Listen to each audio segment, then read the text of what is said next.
ఇప్పుడు ఒక చిన్న స్టోరీ చెప్తా. మా బిల్డింగ్ పైన ఒక గోడ పైన ఒక 2 పావురాలు ఉన్నాయి. ఒక పావురము గూటి లోపల గుడ్లు పెట్టుకొని ఉంది. ఇంకో పావురం దానికి కాపలాగా మగ పావురం అనుకుంటా అయితే పైన గోడ పైన ఉంది. దీని యొక్క అర్థం ఏంటంటే, ఏమైనా గద్దలు ఇట్లా వస్తాయి కదా, గద్దలు వస్తే ఈ పొదిగిన పావురం ఉంది కదా, దాని యొక్క గుడ్లు ఎత్తుకోతుంది, ఆ పక్షిని ఎత్తుకోతా అని ఆ యొక్క మగ పావురం కాపలు ఉంది. సంథింగ్ మీరు చూడండి, ఖాళీ టైంలో ఇట్లా ఉంటుంది కదా. అయితే నేను అదే చూస్తున్న, ఇట్లా వీడియో రికార్డింగ్ చేయడానికి వేరే కంటెంట్ తయారు చేసుకునేటప్పుడు చూస్తుంటే ఒక గద్ద వచ్చింది, ఆ పక్షిని ఎత్తుకొని పోయింది. రైట్, ఈడ అయిపోయింది, ఆ సిగ్నల్ ఇచ్చేసింది. ఆ పక్షి వస్తున్నప్పుడు ఈ పావురం సిగ్నల్ ఇచ్చేసింది, ఆడి కథ ఎండిపోయింది.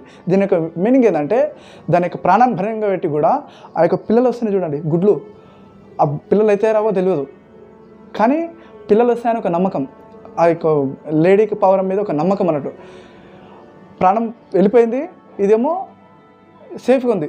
తర్వాత మళ్ళీ పిల్లలైనా ఏమో ఇక తర్వాత చూడొచ్చు. తర్వాత ఈ యొక్క మ్యాటర్లు ఏంటంటే, నేను ఏం చెప్తాం అనుకుంటున్నానంటే, మనకి ఇండియన్ సోల్జర్ ఉన్నారు కదా, ఆ యొక్క పవర్ ఎట్లుంటుందంటే, వాళ్ళు ఒక బార్డర్ మీద ఉన్నప్పుడు అవతలికి వెళ్ళి ఒక సిగ్నల్, అంటే వేరేలో ఒక అటాక్ చేస్తున్నప్పుడు వీళ్ళ ప్రాణాలు పోతాయని తెలుసు, మన యొక్క ప్రాణాలు కాపాడడానికి వాళ్ళ యొక్క సిగ్నల్ ఇస్తారు. అక్కడి నుంచి అటాక్ అవుతుంది, జాగ్రత్త ఉండండి అని అంటారు.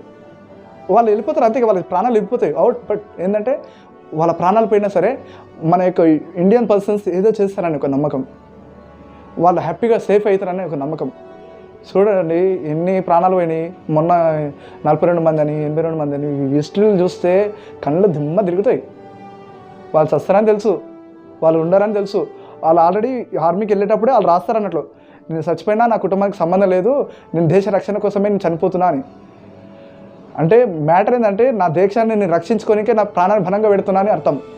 కానీ మనం ఏంటంటే, వాళ్ళు పోనని ఏమన్నా మా దగ్గరికి వెళ్ళి సమ్ పర్సంటేజ్ ఇన్కమ్ పోతుంది కదా, సమ్ పర్సంటేజ్ వాల్యుబుల్ ఒక 1 రూపీ 2 రూపీ పోతున్నాయి అనుకుంటారు.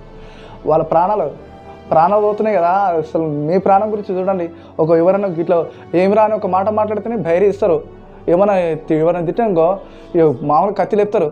కానీ వాళ్ళకి సెల్యూట్ కొట్టాలి. అసలు వాళ్ళ ప్రాణాలు బలంగా పెడుతుండ్రు. మనం ఇప్పటికైనా మారుతాం. ఇప్పటికైనా కొద్దిగా ఆలోచించే, ఇక్కడ ఆర్మీ వాళ్ళు కనిపిస్తే సెల్యూట్ కొట్టండి, ఎవరైనా పోలీసులు కనిపిస్తే సెల్యూట్ కొట్టండి. ఎప్పుడు ఎవరైనా సరే సైనికులే ముందలుంటారు బా, నిజంగా చెప్తున్నా. కాబట్టి అర్థం చేసుకోండి. ఏదో నా టాలెంట్ తోటి ఏదో మంచిగా నాకంటే నచ్చింది, ఆ విధంగా చెప్పినాను. దీంట్లో చిన్న మిస్టేక్స్ ఉండొచ్చు, ఐ థింక్. ఓకేనా, ఏమైనా మిస్టేక్స్ అంటే కూడా కింద కామెంట్ పెట్టండి, నెక్స్ట్ టైం నుంచి కవర్ చేసుకుంటా. ఓకే, జై భారత్, జై హింద్, జై తెలంగాణ.